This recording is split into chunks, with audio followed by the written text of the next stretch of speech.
Un quartier de village, c'est avant tout un lieu qui doit vivre. Ce ne doit pas être du simple résidentiel. Il faut qu'il y ait là-dedans tous les éléments pour faire que des mondes qui habituellement s'ignorent puissent se croiser. Des artisans, des commerçants, des habitants, des enfants, des familles en loisirs, des personnes qui travaillent. Tous ces mondes puissent à un moment donné se croiser, se découvrir et apprendre à se connaître. Au parc naturel régional des Ballons des Vosges, les écoquartiers, sans prétention, je pense qu'on essaye d'en faire avant même qu'on ait parlé du concept. Alors, on en a accompagné 2 principalement sur le territoire du parc. 2 écoquartiers assez atypiques par rapport finalement à la démarche écoquartier, tout du moins la démarche de l'époque, à Sainte-Croix-aux-Mines. Nous étions finalement sur un projet qui avait démarré avant même les écoquartiers et qui, pour l'anecdote, a sauté toutes les étapes puisqu'il s'est retrouvé labellisé étape 3 avant même d'être passé par l'étape 1, qui a permis d'arriver à un écoquartier qui est finalement très différent de ce qui était inscrit sur le papier au départ. Madame le maire à l'époque qualifiait ça de maison de feignants, donc des maisons sans entretien, sans tuiles à remettre en place, mais avec une forme assez atypique, un peu arrondie comme ça, avec une toiture métallique qui a donné son nom d'ailleurs de coccinelle au quartier, puisque les enfants de l'école trouvaient que ça ressemblait à des coccinelles. Nous étions sur la volonté d'avoir du bois, puisque nous étions dans une commune forestière. Nous avions la volonté d'accueillir un maximum de maisons dans un minimum d'espace, mais avec tout le confort pour les familles. Au départ, ce quartier partait pour être totalement résidentiel.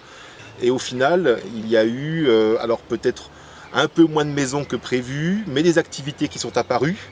Et ça aussi c'est important, c'est vraiment l'idée d'un projet qui doit continuer à évoluer et savoir s'adapter. Aujourd'hui, au sein de ce quartier, on a quelques entreprises, on a une maison de santé, on a un gîte rural, et tout ça aujourd'hui donne une vie qui est finalement bien plus intéressante que le seul ensemble de logements. Olivier, je suis propriétaire de 2 gîtes qui s'appellent les gîtes des Coccinelles. On a des gens du monde entier, alors par la période plutôt des gens de proximité, mais en tout cas vraiment une diversité de gens qui découvrent ce qu'est un logement en bois, ce qu'est un écoquartier. C'est pas de limite entre les propriétés, il n'y a pas de grande clôture et tous les terrains font la même taille et ont la même structure, si bien qu'il est très facile de discuter avec le voisin à gauche ou avec le voisin à droite, et finalement il y a du lien social qui se recrée. Je crois que c'est ça l'esprit aussi d'un écoquartier. En tout cas, il y a une vraie vie de quartier, les gens se connaissent. À côté de ça, j'ai également décidé d'implanter le siège de mon agence de communication ici, au cœur de l'écoquartier, pareil, dans une structure en bois.